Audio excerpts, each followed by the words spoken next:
Muy buenos días para todos.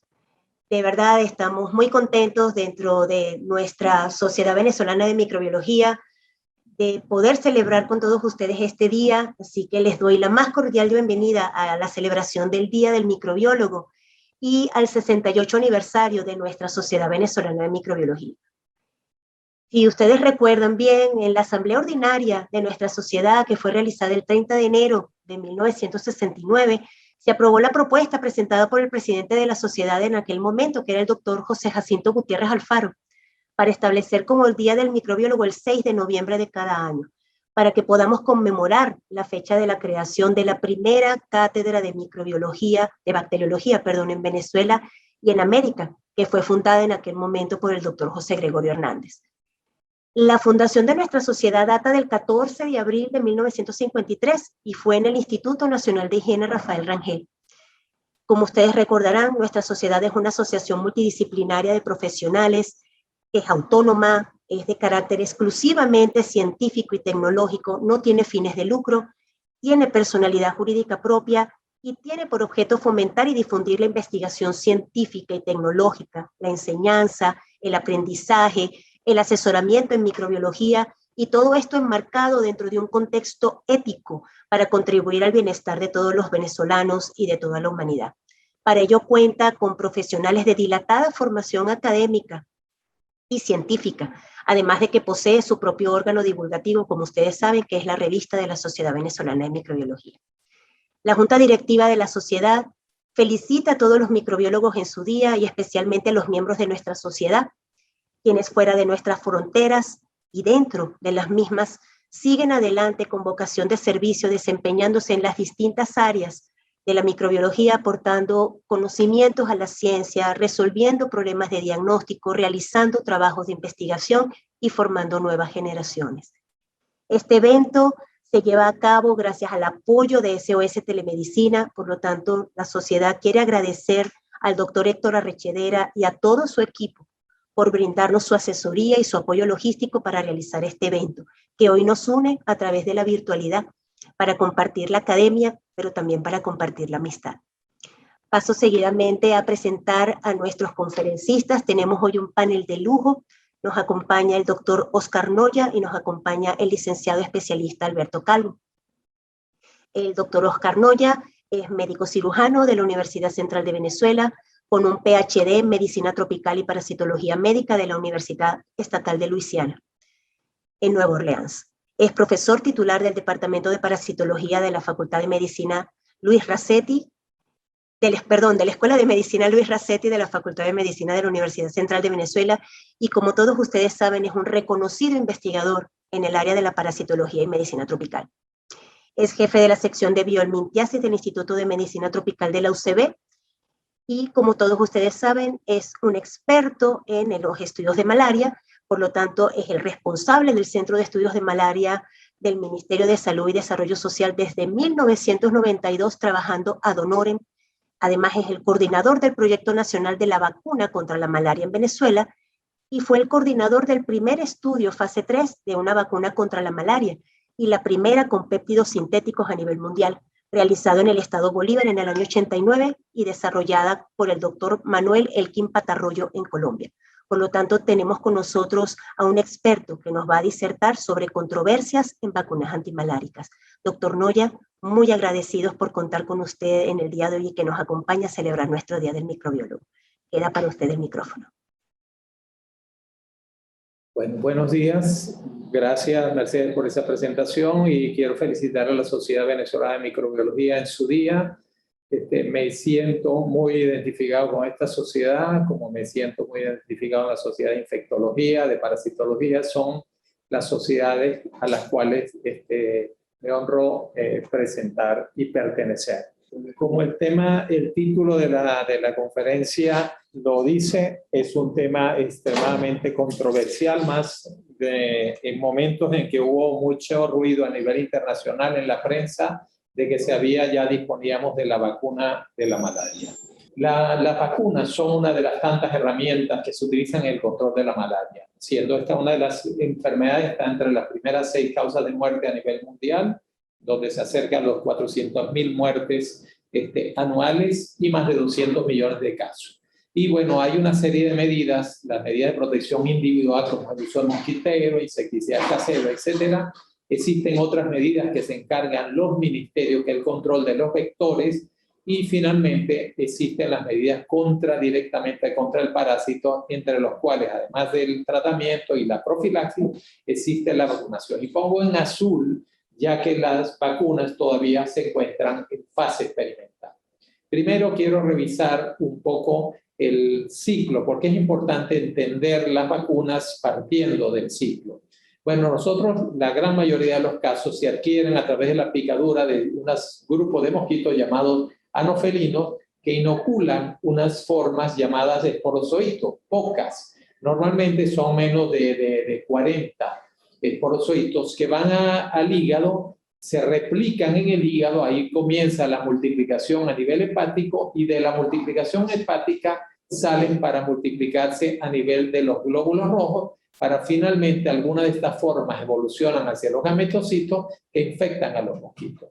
Pues bien, en este ciclo hay que entender, para poder entender, de que existe una serie de cuellos de botella en donde hay momentos en que hay una alta masa parasitaria, como la vemos la replicación cada 48 o 72 horas dentro de los glóbulos rojos, donde se puede multiplicar cada 48 horas por 24 por 36 veces. O sea, si usted tiene 1 millón de parásitos, a las 48 horas puede tener 36 millones de parásitos.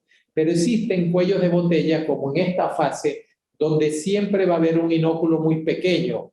Y igualmente a nivel hepático, son pocos los parásitos y esos son los llamados cuellos de botella, donde la masa parasitaria es escasa y al haber poca masa parasitaria hay poca probabilidad de inducir una respuesta inmune protectora. No así la fase eritrocítica, que sí hay una gran masa de parásitos, una gran cantidad de proteínas del parásito que nos va a permitir estimular una potente respuesta inmune.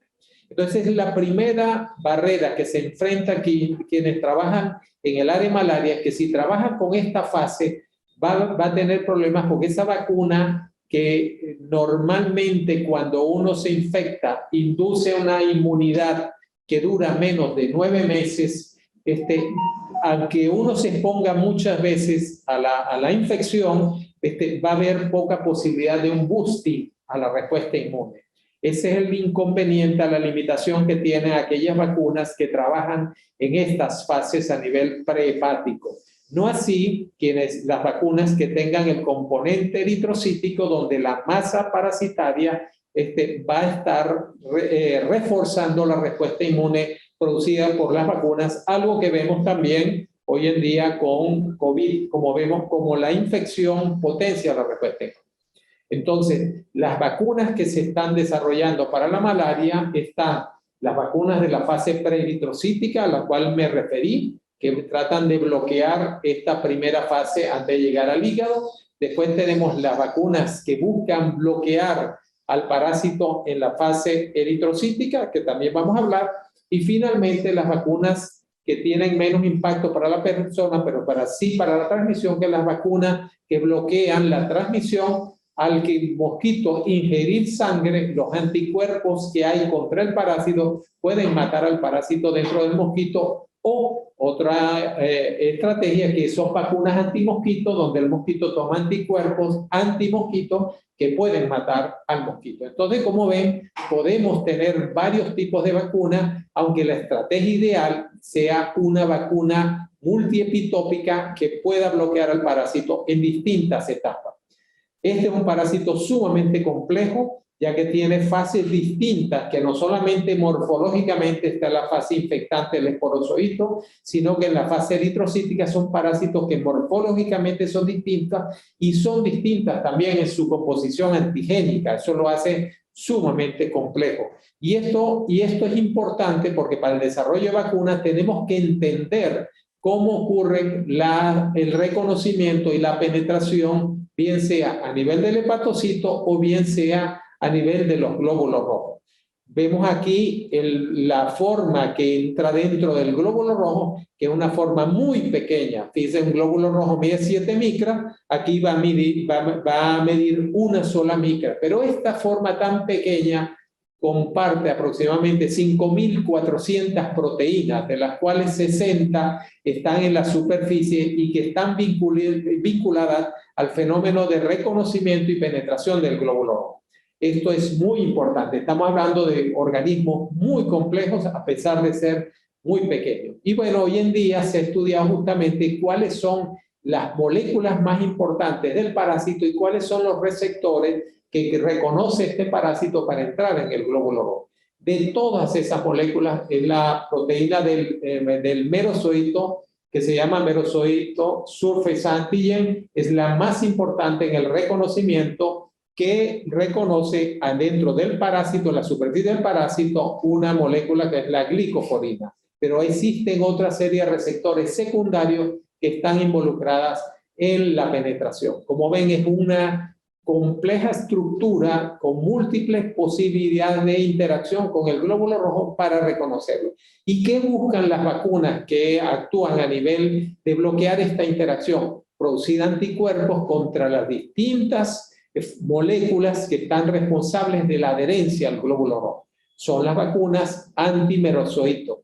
Y de los primeros que trabajaron en el desarrollo de vacunas, hubo primero Mulligan, en los años 40 del siglo pasado, que trabajó con esporozoitos de Plasmodium gallinaceae y logró agarrar estos esporozoitos y irradiarlos y ver que era capaz de inducir inmunidad en pavos. Esos fueron los primeros ensayos, pero en humanos fue David Clyde, que da la casualidad, era el jefe del departamento donde yo me formé en los Estados Unidos y quien además me estimuló a trabajar en el área de malaria. David Clyde lo que hizo fue algo similar, agarró mosquitos que estaban infectados con Plasmodium falciparum y Plasmodium viva, las dos especies más importantes a nivel mundial, las irradiaba y él se dejaba picar. Él fue la persona que sirvió además como experimento y se permitía muchas veces, se dejó picar por mosquitos que estaban infectados pero que él había irradiado. Al irradiar los esporozoitos, estos invadían el cuerpo, entraban en el hígado, pero no eran capaces de proseguir porque su genoma había sido alterado por la irradiación. Pues bien, él posteriormente, después de múltiples picaduras por mosquitos irradiados, se dejó picar por mosquitos que no estaban irradiados y él demostró que él los infectaba. Esa fue la primera evidencia en 1970 de que había la posibilidad de inducir protección y fue el principio de la hipótesis de que era posible desarrollar vacunas. ¿Cuáles vacunas se han desarrollado? Múltiples, pero voy a hablar porque hubo estudios preliminares, por ejemplo, de los esposos Nussenswein en Brasil, esposos brasileños que después trabajaron en Nueva York, que hicieron las primeras vacunas antiesporocitos hechas desde el punto de vista sintético, que era una molécula de 4 aminoácidos. Pues bien, eso lo lograron llevar al nivel de ratón y demostrar que era posible. Pero vacunas que llegaran a la fase 2 de ser aplicadas en humanos son dos. La SPF66, desarrollada en Colombia, en Bogotá, en el Instituto de Inmunología de Bogotá, por el doctor Manuel Elkin Patarroyo, quien hizo una vacuna multiepitotópica, pero fue original en el sentido que la hizo químicamente, sabiendo la secuencia de 3 proteínas importantes del parásito, agarró y las unió a través de unos linkers que se llaman, que son secuencias del esporozoito, y creó una molécula quimérica, o sea, una molécula artificial que él primero probó, inmunizó monitos del Amazonas, se llama Aotus nancy-mai o mono lechuza, y demostró que estos monitos que son muy susceptibles a la infección malárica por falciparum, cuando los inmunizaba con esta vacuna sintética y después le metía parásitos por la vena, no se infectaban.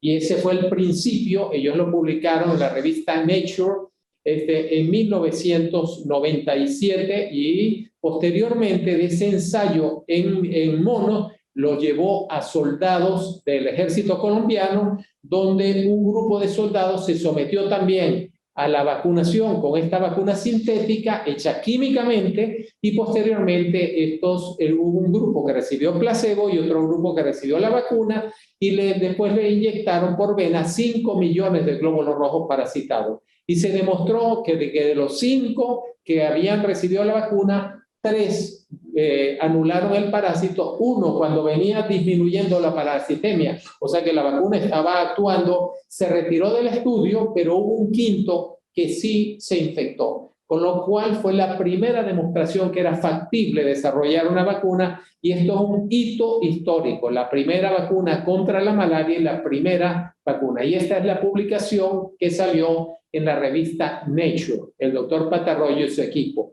El doctor Gabaldón, nosotros en esa época invitamos al doctor Patarroyo a la Sociedad de Infectología, al Congreso Latinoamericano, que se celebró en Caracas en 1989, en enero del 89, lo invitamos a dar la conferencia sobre la vacuna, y en esa conferencia, en la cual me tocó presentarlo, estaba el doctor Gabaldón, y el doctor Gabaldón se quedó impresionado por los resultados del doctor Patarroyo en Colombia, y lo invitó a probar la vacuna en Venezuela. El doctor Patarroyo había saltado a hacer ensayos en Tumaco, en la costa del Pacífico de Colombia, siempre con soldados, hombres y mujeres, nunca en población civil. Y en base a esa invitación, nosotros entonces preparamos el primer estudio en población civil de una vacuna contra la malaria. Y este es el momento que nosotros le estamos presentando los primeros datos de la vacunación en Venezuela el 11 de julio de 1990. Nosotros habíamos comenzado la vacunación en el año 89, y vamos a ver la siguiente diapositiva. Y el doctor Gabaldón, que estaba muy enfermo, estaba muy contento ese día, él murió escasamente 1 mes y medio posterior a esta reunión. Pues bien, fuera de la fase 0 en animales, la fase 1 en soldados y la fase 2 que ellos realizaron en soldados, la fase 3 se realiza en Venezuela, en esta población, en el estado Bolívar, en la comunidad de Guarataro, en julio en agosto de 1989. Aquí se puso por primera vez la vacuna en población civil. Él era el doctor Sifonte, el jefe del programa de control, o sea que empezamos a vacunarnos los propios investigadores y los propios agentes del control ante la población, para que no tuvieran miedo, aunque era una vacuna sintética. Y en esa vacunación participaron también personal del Grupo de Colombia y los investigadores venezolanos. Esto al final de la tercera dosis de la vacuna, muy contentos, ya que no había habido efectos colaterales importantes más allá de los efectos locales, y habíamos ya visto que se estaban produciendo anticuerpos. Estábamos muy contentos de que la vacuna se había logrado con éxito, y esta es la publicación que nosotros hicimos en el año de 1994 y salió publicada en el Journal Infectious Disease, demostrando que la eficacia de la vacuna en Venezuela en un estudio abierto había sido del 55%. Posteriormente a este estudio que se hizo en Venezuela, en Majadas, en 1989, se hicieron otros estudios. Hicimos un estudio en Aripao, un doble ciego con placebo, en donde lamentablemente el impacto del seguimiento tan cercano llevó a la desaparición de la malaria, y el estudio no pudo ser concluido por falta de casos. Luego de 3 años sin casos, no pudimos concluir el estudio de Aripao. Y se hicieron estudios en Ecuador, en Colombia, donde la eficacia osciló entre un 30 a un 67% que fue el estudio. Posteriormente se salta a Gambia, y donde la eficacia estuvo, si eran menores de 1 año, en un 8%, pero en mayores de 1 año la eficacia en África rondó el 30%. En ese momento el doctor Patarroyo dijo, esta no es suficiente, una eficacia del 30%, y empieza a estudiar cuáles fueron las razones que la vacuna no dio una eficacia mayor. Y se encontró de que las regiones más antigénicas que eran las barras amarillas que producían altos títulos de anticuerpos, correspondían a zonas variables, o sea que el parásito iba modificando su composición. Y las regiones constantes del parásito eran regiones de baja inmunogenicidad. Y por eso viene trabajando desde esa época en el desarrollo de una vacuna también multiestadio, y este es ya la primera presentación de esta vacuna que está en la fase experimental en monos en Colombia, en este momento en la colonia de Leticia, y donde esta vacuna, que es una vacuna mucho más compleja, está demostrando una eficacia superior al 90%. Está pendiente el pasarlo a la fase 1 de toxicidad en humanos. La segunda vacuna, y que ha tenido en estos momentos una gran promoción en la prensa, es la vacuna llamada RTS, una ASO 2A o ASO 1, que es la última versión. Esta es una vacuna recombinante en donde pegaron antígenos de la hepatitis A, pegaron secuencias de la proteína del circunesporozoito, del esporozoito, y le pusieron un ayudante que es una emulsión de lípidos que induce una respuesta celular y también una respuesta de producción de anticuerpos. Esta vacuna que ha sido probada en niños africanos, y quien ha liderizado estos estudios, el doctor Pedro Alonso, un epidemiólogo español que también participó en los ensayos con la vacuna de patarroyo, han demostrado de forma reiterada una eficacia que no supera el 30%. Aquí tiene sus propios resultados, donde vemos que 29.9%, vemos en otros estudios también en Mozambique, donde la eficacia es del 28.9%, para un primer episodio clínico. Ellos inclusive, aunque si la persona no está enferma, pero tiene parásitos, consideran que la vacuna tiene eficacia. En el caso de patarroyo, la presencia del parásito, aunque estuviera asintomático, se consideraba una falla de la vacuna. Entonces son criterios muy distintos, y aquí tienen la fase 3 con esta vacuna. Fíjense la eficacia, de nuevo, del 31.3%, pero para malaria severa del 26%. Estos son los propios datos del proyecto de la vacuna RTS. Esa es la vacuna que se está promoviendo como la gran vacuna. Por eso la gran controversia, ya que ahora hay una gran cantidad de autores, entre ellos prestigiosos investigadores británicos que trabajan en el África, algunos de ellos yo los he conocido en el África, gente que ha trabajado con malaria, han demostrado que esta vacuna protege inicialmente, pero cuando hacen el seguimiento a lo largo de 7 años, fíjense, luego de seguimiento de estos niños, encuentra que de los 223 episodios de malaria, en 1.002 vacunados, y en el grupo control 992. O sea, hubo menos episodios en los no vacunados a lo largo de los 7 años, pero cuando evalúan a partir del 5º año, resulta que la eficacia es menos 43%. Los niños vacunados a partir del 5º año que recibieron esta vacuna se infectan mucho más y mueren el doble de los niños no vacunados. O sea, estamos hablando de una vacuna que, al contrario de proteger, está induciendo una mayor infección y una mayor mortalidad. Y con esos resultados se atrevieron, el doctor Pedro Alonso pasó a ser el líder de la vacuna, una vacuna financiada por GlaxoSmithKline, pasó entonces a ser el jefe del programa de control de la malaria en la OMS, y nos vende a nivel mundial que esa vacuna protege de 4 de 10 niños, cuando ustedes han visto los resultados publicados, que protege 3 de cada 10 niños con malaria severa, cuando vieron que la eficacia era menor del 20%, y de malaria severa.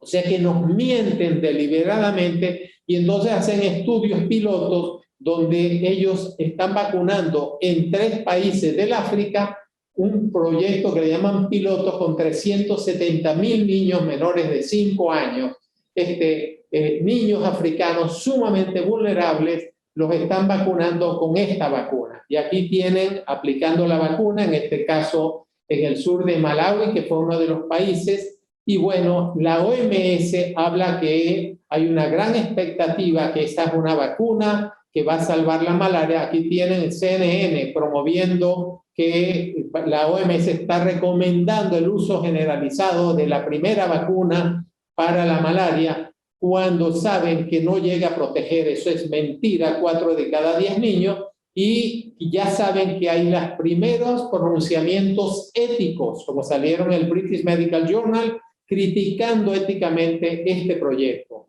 Aquí hay resultados de grupos de Dinamarca, de Alemania, alertando que la mortalidad en los grupos vacunados duplica al grupo no vacunado. Y aquí tienen los artículos de los cuales me refería, donde están criticando seriamente de que se están violando graves normas éticas internacionales que están siendo publicadas en el British Medical Journal, porque dicen que hay todas las evidencias que esta vacuna, la rata de infección se duplica en los vacunados, la tasa de meningitis en los grupos que reciben la vacuna es 10 veces más que los que no reciben la vacuna.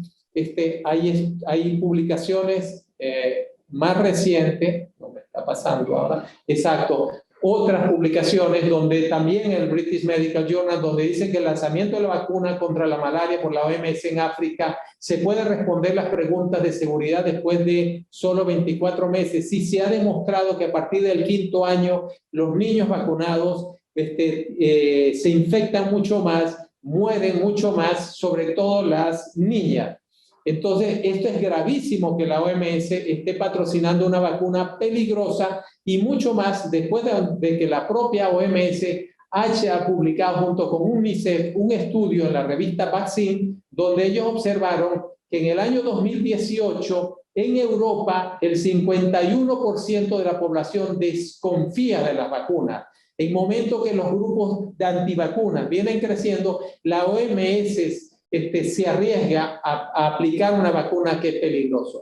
Por esa razón, en el año 2019, yo que pertenecía al Comité Asesor de Malaria de la OMS, ahí estoy en la reunión del comité, entre el 21 y el 31 de mayo del año 2019, yo pedí que me permitieran presentar estos datos para que la OPS hiciera un pronunciamiento en contra del uso de esta vacuna en el continente americano. Yo hice la presentación, el comité en pleno con los investigadores apoyaron mi proposición, y la OPS resulta que en el acta de esta reunión borró mi presentación, a pesar de que había sido aprobada la ponencia mía y había sido aprobado un pronunciamiento en contra del uso de la vacuna en América.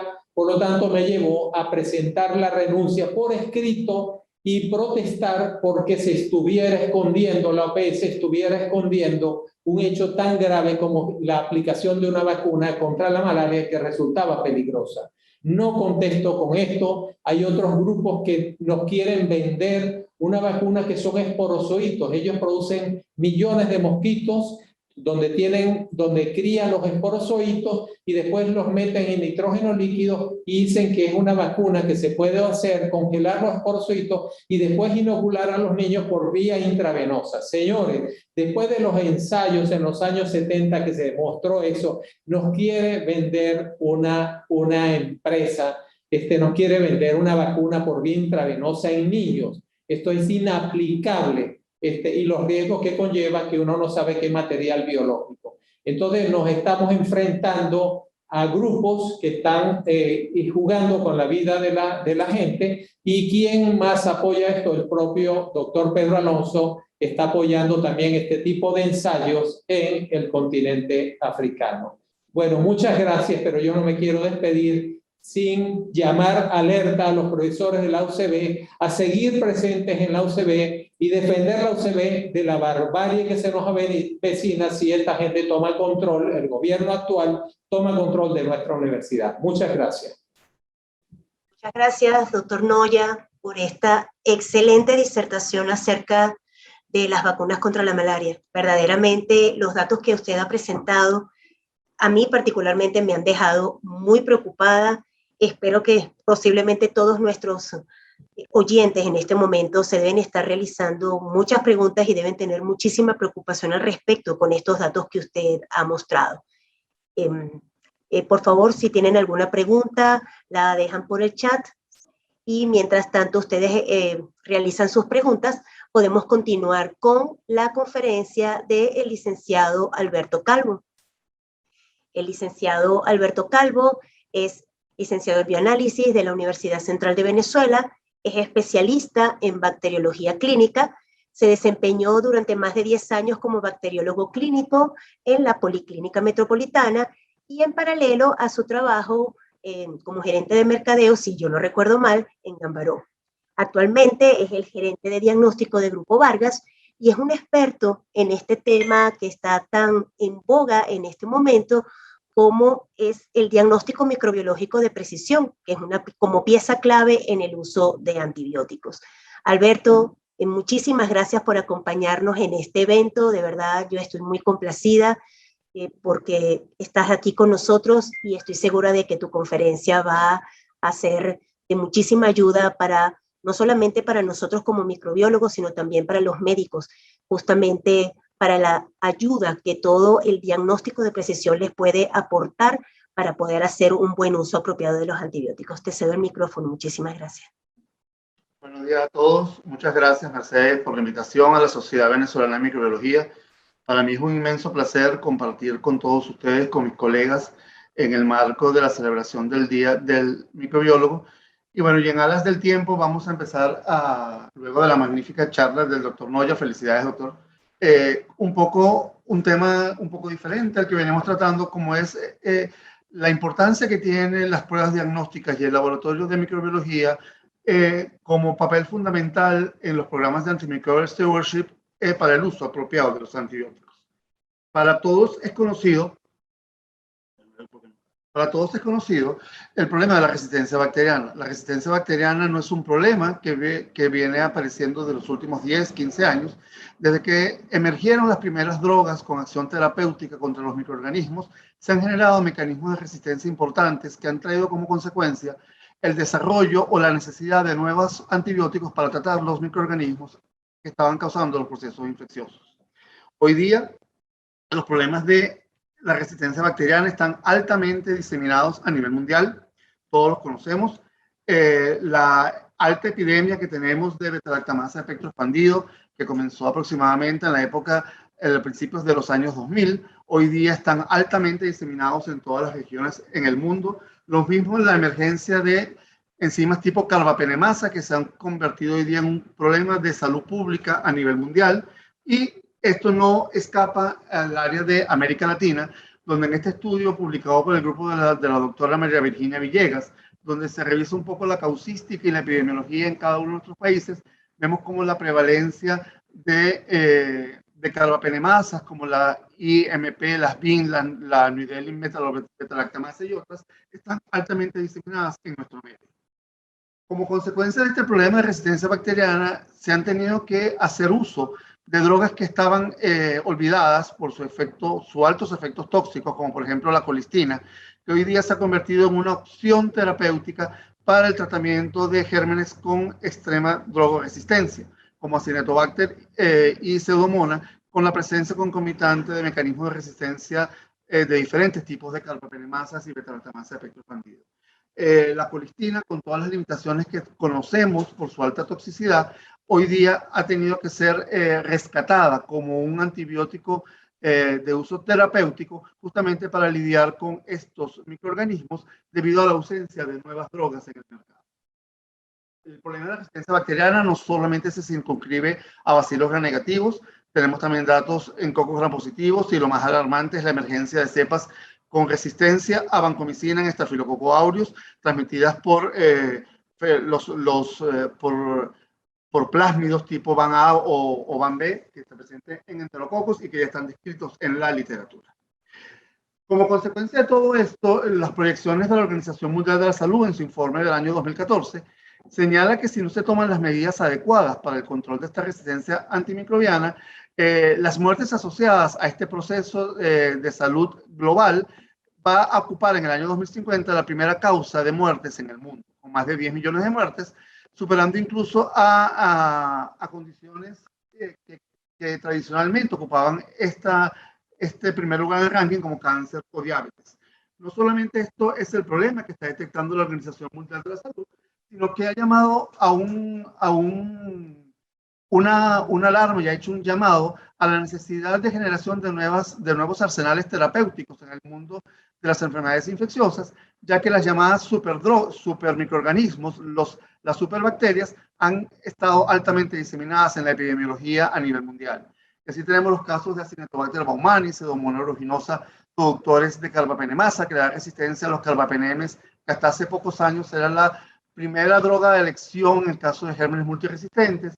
Las enterobacterias también no han escapado a este fenómeno, también tenemos alta tasa de resistencia a carbapenem y la presencia de cepas productoras de beta-lactamasa expandido, y eso ha traído como consecuencia esta emergencia por parte de la Organización Mundial de la Salud, donde llama a la necesidad urgente de la generación de nuevos antibióticos para tratar estos microorganismos multiresistentes.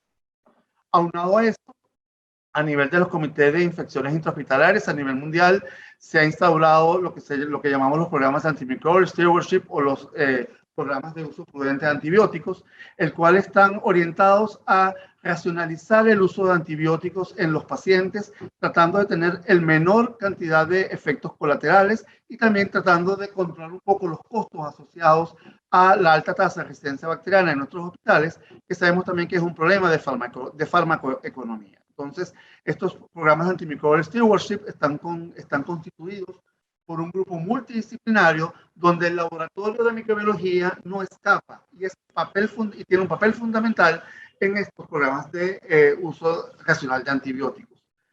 Entre las funciones que tiene el laboratorio de microbiología en estos programas, una de las más importantes es la de implementar en estos centros de salud técnicas de diagnóstico que tengan impacto clínico.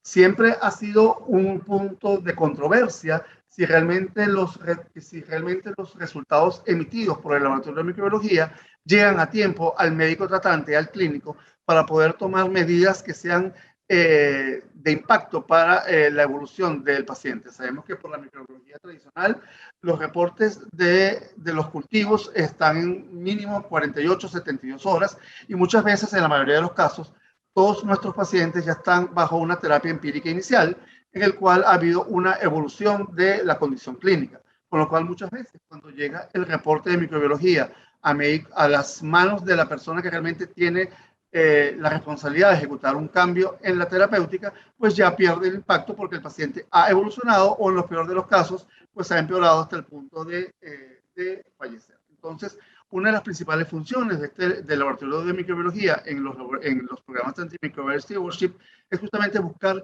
técnicas que tengan impacto clínico para el paciente. ¿Y por qué? Hay casos, muchos en la literatura, que señalan el porqué, la necesidad de estas técnicas. El modelo más importante son los pacientes que tienen sepsis, en el cual está demostrado por diferentes estudios que el retardo en la aplicación de una terapia antimicrobiana adecuada a estos pacientes trae como consecuencia que si no se aplica esa terapéutica adecuada dirigida al microorganismo realmente que está causando el proceso séptico y que además con el antibiótico adecuado, la tasa de mortalidad aumenta en un 7.6% por cada hora que demoremos en aplicar el tratamiento adecuado. También tenemos otras patologías, como por ejemplo en el caso de las neumonías adquiridas en la comunidad, en la cual el 50% de ellas queda sin diagnóstico etiológico confirmado debido a las fallas que tenemos en los laboratorios para la detección de microorganismos atípicos que no son detectados normalmente por los cultivos bacterianos.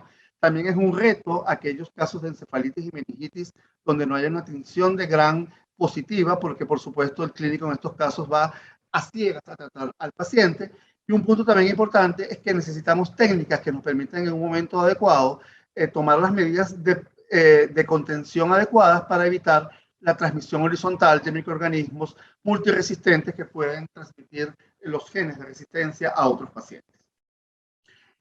En el caso específico de la neumonía, fíjense el impacto tan grande que ha tenido en estos momentos con la pandemia que vivimos por SARS-CoV-2, por la COVID-19, en el cual muchas veces tenemos que hacer un diagnóstico diferencial. Es muy probable que cuando estemos en un paciente en estas condiciones con sintomatología que es compatible con la COVID-19, probablemente haya una coinfección o esté causada por otro microorganismo. Entonces, la incorporación en el laboratorio de paneles de biología molecular, como este que vemos en pantalla, de FilArray, en el cual en menos de una hora podemos tener un diagnóstico diferencial de más de 18 virus y 4 bacterias, agentes productores de neumonía, pueden en un momento dado ser el punto de diferencial para poder aplicar una terapéutica adecuada y para no poder y no tomar decisiones de recluir a un paciente en una sala de COVID cuando realmente el proceso que está presentando no está atribuible al SARS. Otro punto importante que respalda la necesidad de pruebas que den resultados rápidos es, por ejemplo, este estudio publicado por TAMA y colaboradores en el año 2017, donde se evaluaron los casos de sepsis producidos por enterobacterias resistentes a carbapenem. Y fíjense que la diferencia es importante desde el punto de vista de tasa de mortalidad cuando esta resistencia es causada por carbapenemasas a cuando no es causada por carbapenemasas. En aquellos casos en los cuales se demostró la presencia de carbapenemasas, que esta resistencia estaba dada por la presencia de alguno de las carbapenemasas que hablamos anteriormente, la muerte se duplicaba prácticamente con respecto a aquellas que no eran producidas por carbapenemasas. Si hubiéramos tenido técnicas diagnósticas que hubieran permitido dar este diagnóstico de manera mucho más precoz, probablemente esta tasa hubiera sido mucho menor a la que evidencia este estudio. Ahora bien, ¿qué características debería tener los métodos diagnósticos en enfermedades infecciosas para que realmente tuvieran impacto clínico?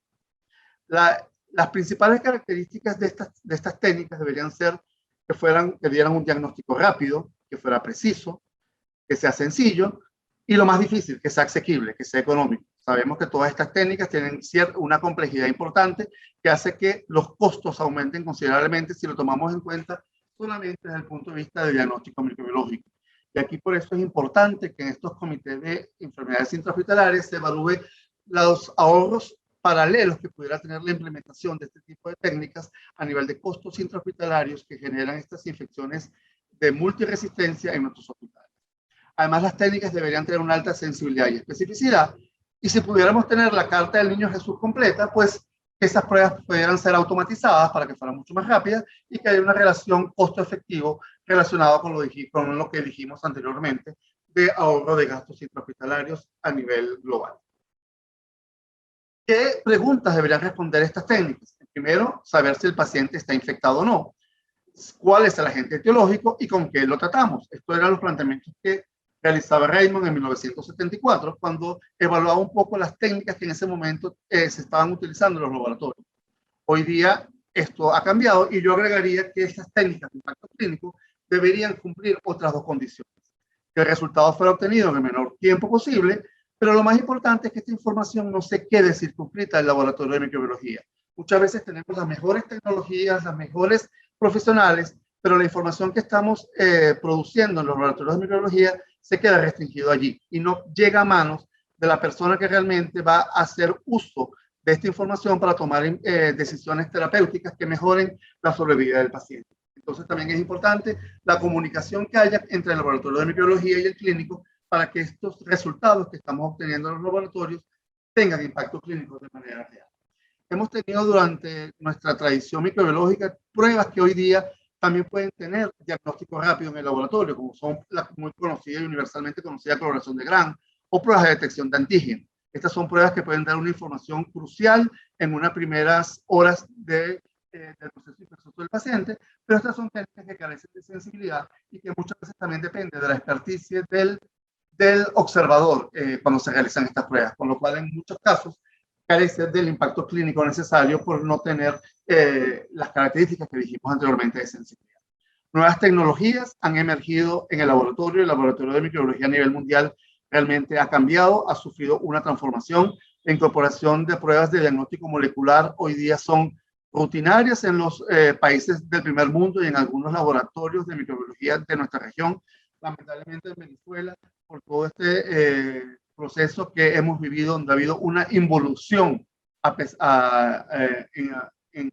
una involución en todo lo que es tecnología y todas las plataformas que deberían haber llegado a nuestro país, pues prácticamente estamos en mucha desventaja con respecto a lo que está pasando a nivel mundial. pero técnicas como la espectrometría de masa, como MALDI-TOF, las pruebas de PCR de multiplex o tecnologías de nanopartículas hoy día son una realidad en los laboratorios de microbiología y son un poco las técnicas que han implementado los programas de antimicrobial stewardship dentro de sus hospitales para lograr disminuir las tasas de resistencia bacteriana y poder controlar mejor estos grupos. Sin embargo, estas pruebas tienen sus limitaciones y también es importante que las tengamos, especialmente las pruebas de diagnóstico rápido molecular. La principal de todas es que no logra distinguir entre infección y colonización. A nosotros nos llega al laboratorio una muestra en la cual vamos a detectar 18 o 20 targets diferentes, pero también podemos tener algunos casos en los cuales esos microorganismos no estén causando el proceso infeccioso, sino que estén colonizando. Por lo cual es sumamente importante cuando se implementan este tipo de técnicas tener la información clínica del paciente y manejar mucho lo que son los síntomas y signos por parte del clínico para en un momento dado poder correlacionar los resultados que estamos obteniendo en el laboratorio con la clínica del paciente y poder tomar una decisión si realmente lo que estamos reportando es el agente etiológico real o es colonizante. Además, en aquellos casos en los cuales hay una baja carga en la muestra que estamos recibiendo en el laboratorio, muchas veces puede ser de que no esté relacionado con la infección. Recuerden que estamos usando técnicas de biología molecular en las cuales amplificamos el genoma y en un momento dado pequeñas copias que puede haber en la muestra se van a amplificar y se van a maximizar, con lo cual probablemente estemos detectando también o sobrevaluando los agentes etiológicos que estamos investigando en el laboratorio y por eso la importancia también de la clínica. También detecta microorganismos no viables en un momento dado que el paciente esté recibiendo una terapia antimicrobiana en el cual ya estemos en la fase de declive de la vida de estos microorganismos. Igual va a haber fragmentos de ADN o ARN libre que en un momento dado van a poder ser detectados. Otro punto importante es que estas pruebas moleculares no descartan para nada la utilización o la implementación del cultivo de proteína en los laboratorios, porque es necesario para tener la cepa aislada y poder hacer las pruebas de sensibilidad antimicrobiana, porque realmente todavía es necesaria porque no todas las pruebas moleculares detectan genes de resistencia, hay algunas que ya los incorporan. Y también otro punto importante es que estas pruebas que detectan genes de resistencia, si estamos, por ejemplo, haciendo la determinación de enteropatógenos, por ejemplo, en paneles que incluyen los microorganismos mayormente involucrados en los cuadros de gastroenteritis y algunos mecanismos de resistencia, puede ser que el gen de mecanismo de resistencia que estemos identificando no esté asociado realmente al patógeno que estemos identificando. Entonces, esos son puntos que debemos tomar en cuenta cuando también se implementan pruebas de diagnóstico rápido molecular en el laboratorio. Estas son algunas de las plataformas que hoy día están altamente diseminadas a nivel mundial. Las pruebas de MALDI-TOF para identificación de microorganismos en minutos luego de que la cepa está aislada ha sido una tecnología que ha traído cambios en el laboratorio de microbiología en el tratamiento de las enfermedades infecciosas, y las pruebas de point of care de diagnóstico molecular como GeneSpert o FILARIE también han sido altamente implementadas en los laboratorios. Ahora bien, dentro de este proceso de antimicrobial stewardship juega un papel muy importante lo que también se ha llamado el diagnostic stewardship, que no es más que usar el test adecuado para el paciente adecuado y en el tiempo adecuado, para que permita al clínico hacer la interpretación adecuada, la escogencia del antimicrobiano adecuado y en el tiempo adecuado. Si nos vamos ya a casos específicos, por ejemplo, tenemos pacientes con sepsis, donde tenemos un diagnóstico sindrómico en el cual pueden estar involucrados diferentes agentes etiológicos, la sintomatología es el mismo, los síntomas son los mismos. Es importante tener en cuenta la epidemiología en nuestros países, en nuestros centros, saber cuáles son los microorganismos mayormente involucrados en los procesos de sepsis para poder tomar una decisión de terapia empírica inicial. Recuerden lo que dijimos al principio. El retardo en 1 hora de la aplicación del tratamiento adecuado aumenta en 7.4% la tasa de mortalidad en los pacientes con sepsis. Entonces es muy importante tener el agente etiológico identificado en el menor tiempo adecuado.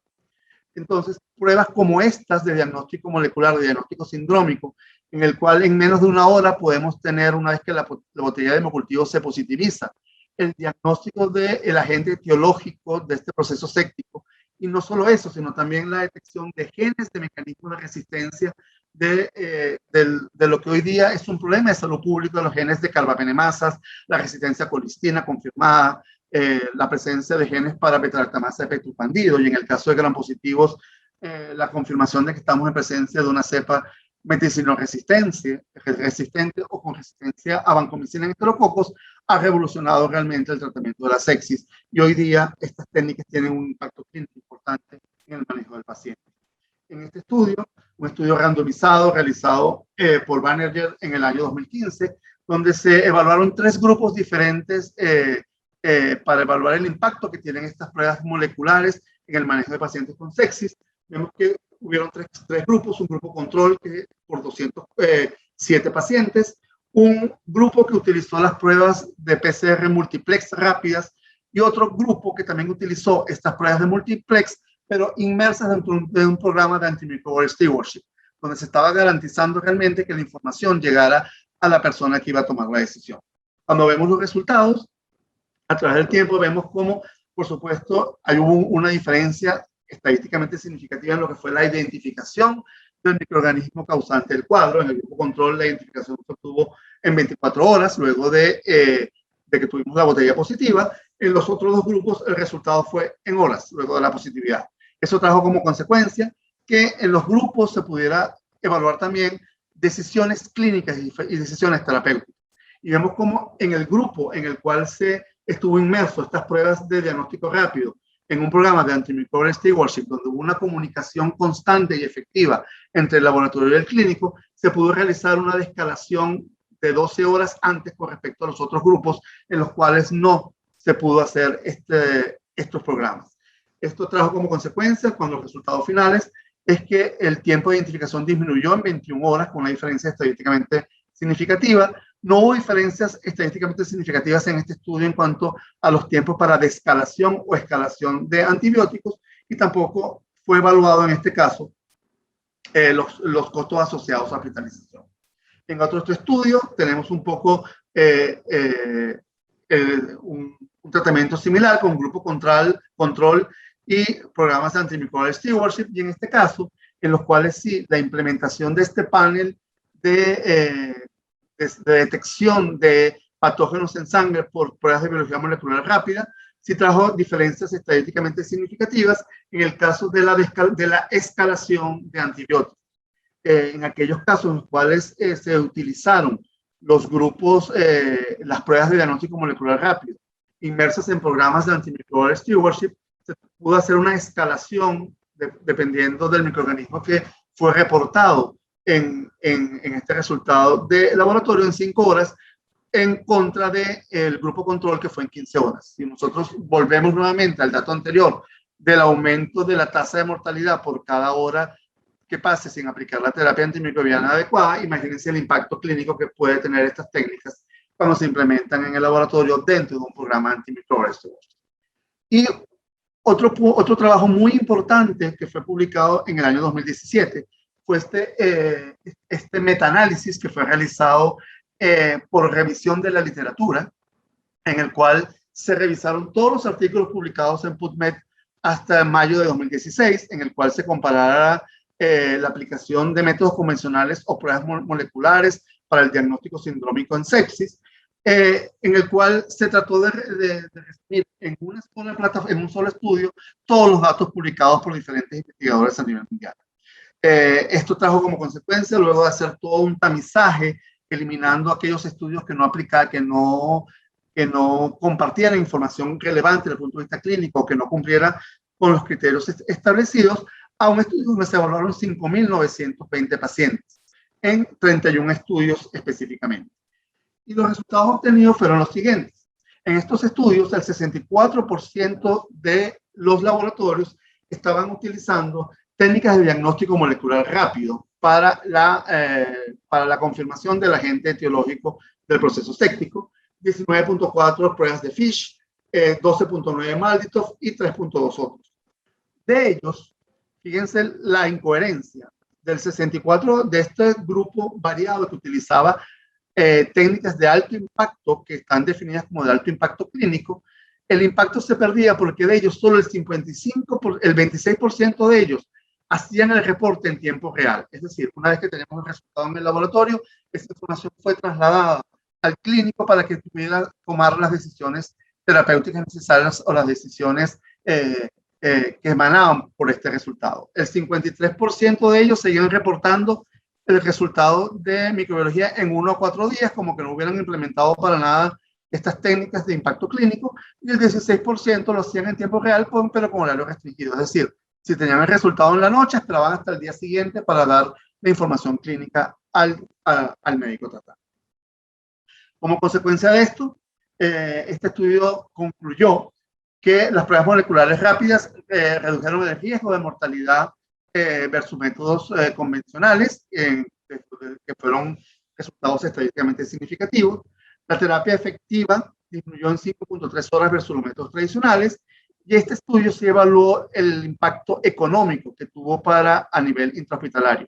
Y vemos cómo en estos casos, en estos grupos que utilizaron estas técnicas de alto impacto clínico, los días de hospitalización redujeron en 2.5 días, y como consecuencia de esto, los gastos asociados a los estudios, las infecciones por multidrogoresistencia, disminuyeron en $30,000 por cada 100 pacientes.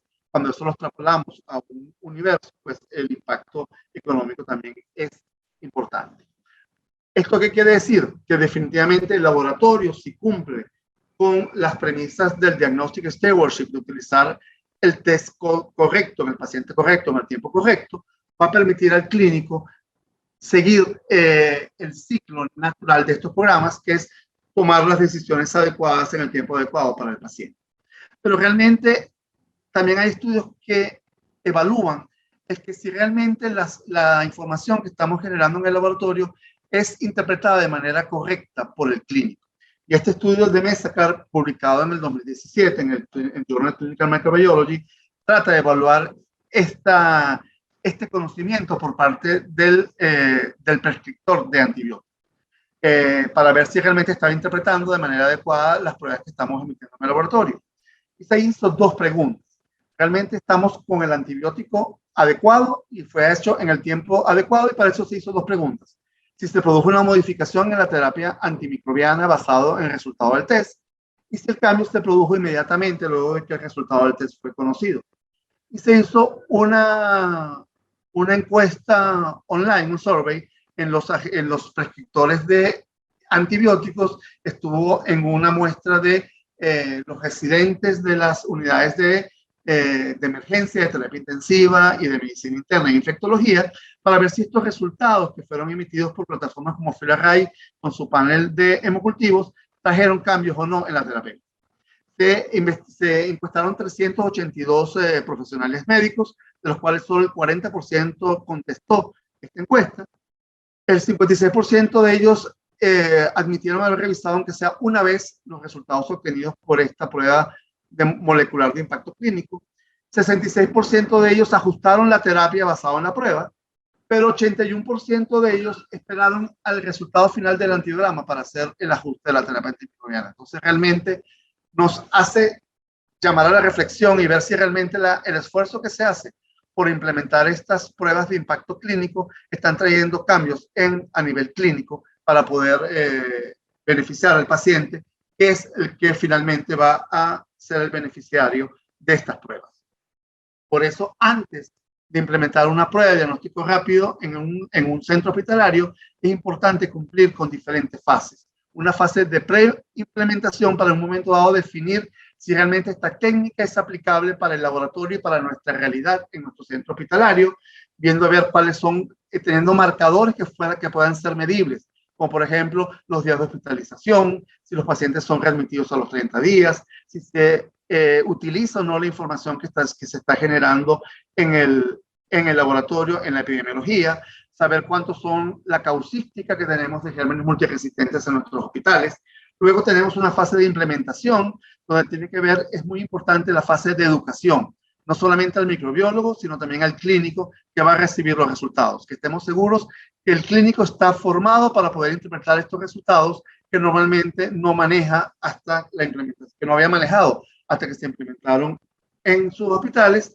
Y lo segundo, post-implementación, es justamente medirnos versus los indicadores que teníamos antes de la implementación de estas técnicas. Ver si realmente la implementación de estas metodologías trajeron cambios importantes en los indicadores en días de hospitalización, en las tasas de resistencia antimicrobiana, en la tasa de mortalidad en nuestros hospitales, para ver si realmente, poder contestar si realmente estas técnicas de diagnóstico rápido han cumplido el objetivo de tener impacto clínico en nuestras instituciones. Como conclusión, podemos decir que la resistencia bacteriana definitivamente es un problema de salud pública con alto impacto clínico y económico para nuestras instituciones. Es urgente implementar medidas que permitan controlar el avance de la resistencia bacteriana si no queremos llegar a los datos que pronostica la Organización Mundial de la Salud para el año 2050. La implementación de programas de antimicrobial stewardship o de uso prudente de antibióticos favorecen el control de la resistencia bacteriana. La incorporación del profesional de la microbiología y del laboratorio es indispensable en estos programas. Las técnicas moleculares rápidas tienen un impacto, pero siempre y cuando sean inmersas dentro de protocolos bien definidos en las instituciones hospitalarias del uso correcto de antibióticos.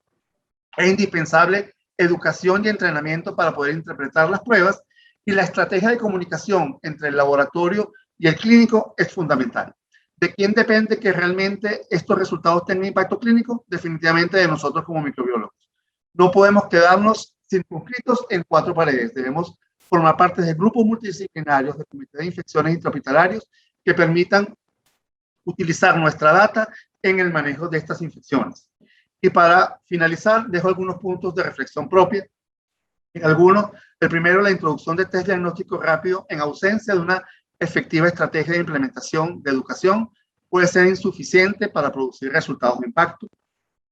Es importante tener claro que podemos tener la técnica, que es técnicamente realizable, pero si realmente es clínicamente importante la implementación. Debemos conocer que existen técnicas que tienen impacto clínico, pero tenemos que saber si realmente en nuestro centro, en nuestro sitio de salud, la implementación de esta técnica va a tener una inherencia clínica en beneficio del paciente. Y en tercer lugar, creo que lo más importante, no solo porque puedas, significa realmente que debas. No porque tengas el poder económico para adquirir una de estas metodologías, va a tener como consecuencia que debas implementarlas en tu centro. Por eso es importante tener indicadores y tener una correlación con el diagnóstico y con el Comité de Infecciones Intrahospitalarias para tomar decisiones de implementación de estas técnicas que definitivamente tienen impacto clínico en el control de la resistencia a los antibióticos y en el manejo de nuestros pacientes, que es nuestro principal objetivo como profesionales de la salud. Muchísimas gracias. Muchísimas gracias, Alberto. De verdad, excelente revisión la que nos has mostrado sobre el uso de las técnicas microbiológicas de precisión. Yo quisiera felicitar a ambos ponentes. Estoy leyendo los comentarios por el chat de YouTube y de verdad es un ramillete de felicitaciones para ambos.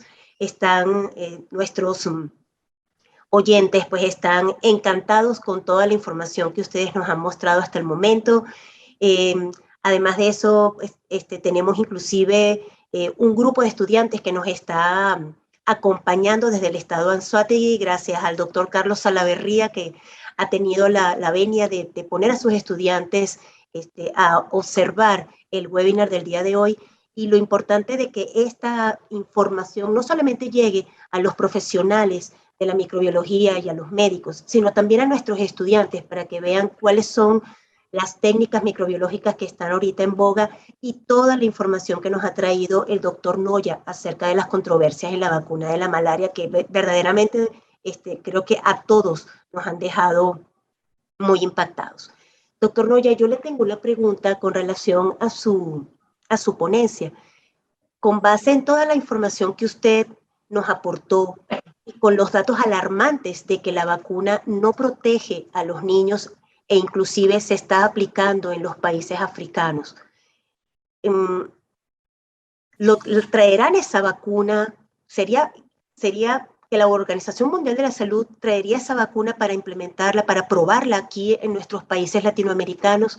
¿Cuál es su visión al respecto sobre cómo ha ido desarrollándose esta vacuna y su implementación posterior en los países que tienen malaria en estos momentos? Bueno, esa fue justamente la preocupación que me llevó a plantearnos ante ese comité asesor de la OPS para que hubiera un pronunciamiento regional. Esa fue la idea.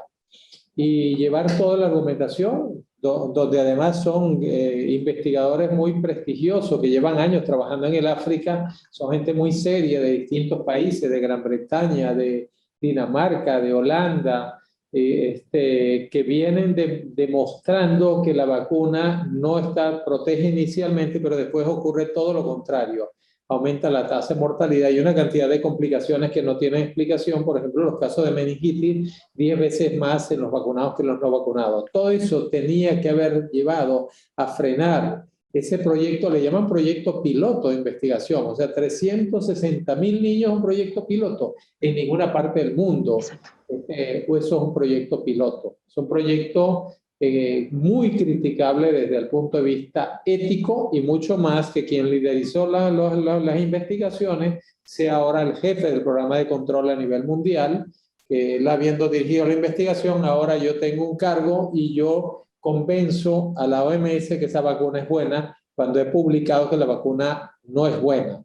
Entonces, la razón por la cual yo llevé el punto a la OPS fue que a mí me invitan a dar una charla en el IAES, el Instituto de Altos Estudios en Maracay, sobre la malaria en general, y estaba una viceministra en esa reunión que antes de mi presentación dijo al auditorio: acabo de leer de que hay una vacuna de una muy alta eficacia que se está aplicando en África, y yo creo que debemos invitar a esos investigadores a evaluar o probar esa vacuna en Venezuela. Yo cuando oí eso, enseguida me paré, resulta que la viceministra se fue y no oyó mi respuesta.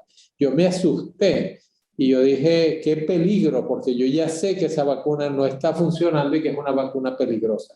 Entonces sí hay el peligro porque detrás de esto hay una gran propaganda. Yo mostré nada más una sola imagen de CNN promoviendo que la OMS está hablando de difundir y aplicar la vacuna a nivel mundial. Por eso los investigadores, toda la gente del sector salud, tenemos que estar alerta y debemos denunciar que eso no se aplique en este continente y mucho menos en nuestro país.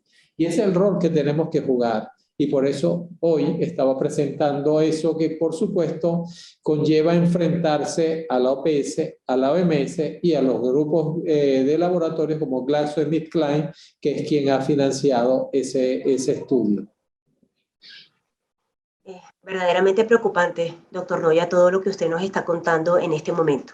Yo aprovecho entonces justamente con esta denuncia que usted está haciendo y con toda la información, tanto a usted como al licenciado Alberto Calvo, si nos pudiesen suministrar un resumen de su conferencia para nosotros divulgarla a través de la Sociedad Venezolana de Microbiología, porque estamos seguros de que esta información tiene que llegar mucho más allá y nosotros como profesionales de la salud tenemos que comprometernos a difundir esta importante información que estoy segura que no ha llegado a todos los lugares a donde tiene que llegar. Como nuestras respectivas presentaciones han sido grabadas, correcto. Importante, o sea, aquí SOS Telemedicina y YouTube deben tener la grabación. Lo que podemos es promover que la escuchen y que vean datos, porque eso se basa en ciencia, no se basa en anécdotas, no, en ciencia. Detrás de eso, que están publicadas en las mejores revistas del mundo. Entonces, ahí está la mejor demostración, más allá de que yo haga una presentación. Yo creo que ese es el punto importante, que la Sociedad de Microbiología difunda estas conferencias a nivel nacional. Cuente con eso, doctor.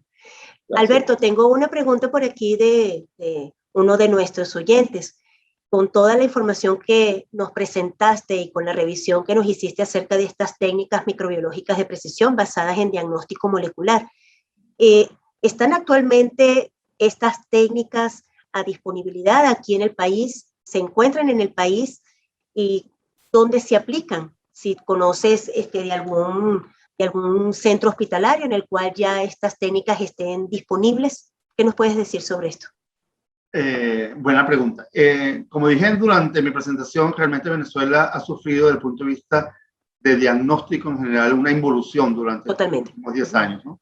Eso es conocido por todos.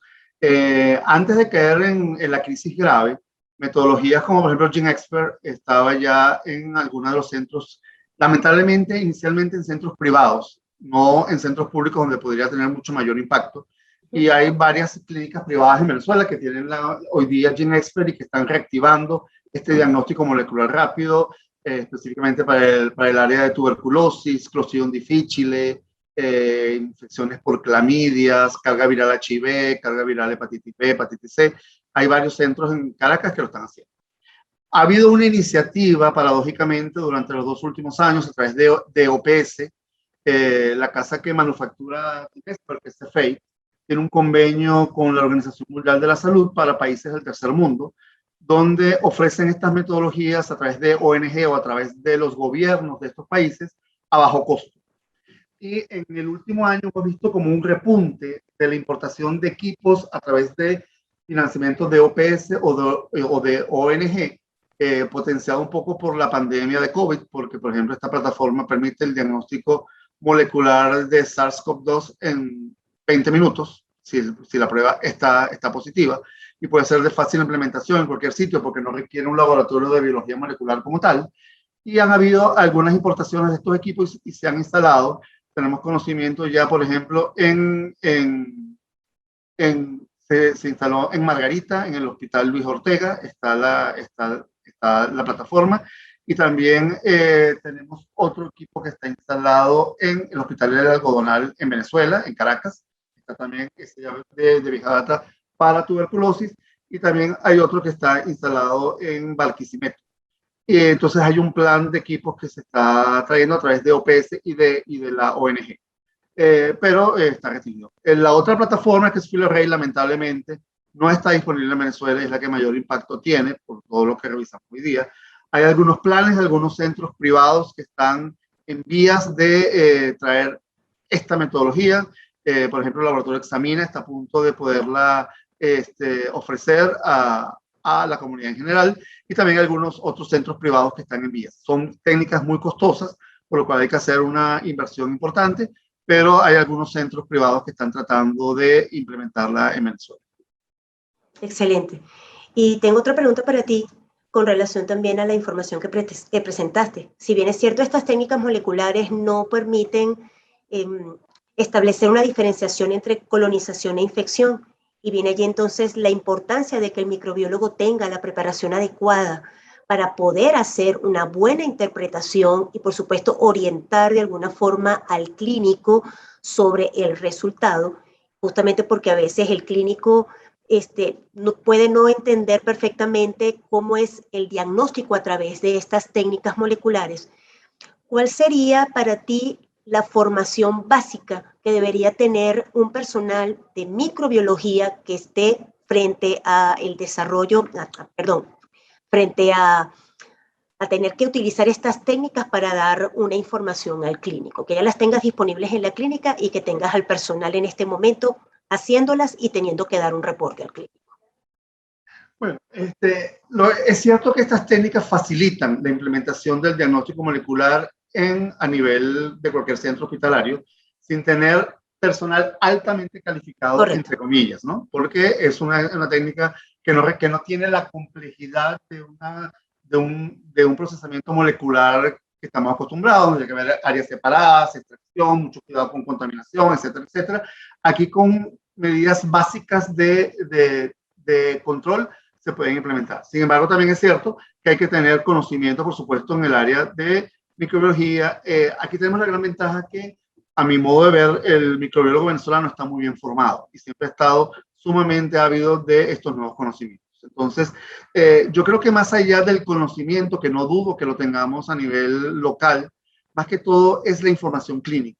Es sumamente importante tener la información clínica del paciente y la relación y la comunicación con el médico para en un momento dado tomar en cuenta o poder interpretar de manera correcta lo que estamos obteniendo en el laboratorio. Un poco lo que decía durante mi conferencia, si no se introducen estos resultados dentro de un contexto clínico, correcto, donde tenemos antecedentes epidemiológicos, data clínica, evolución del paciente, no hacemos nada. Entonces, más allá de la formación que hay que tenerla, por supuesto, la comunicación con el médico para poder implementar una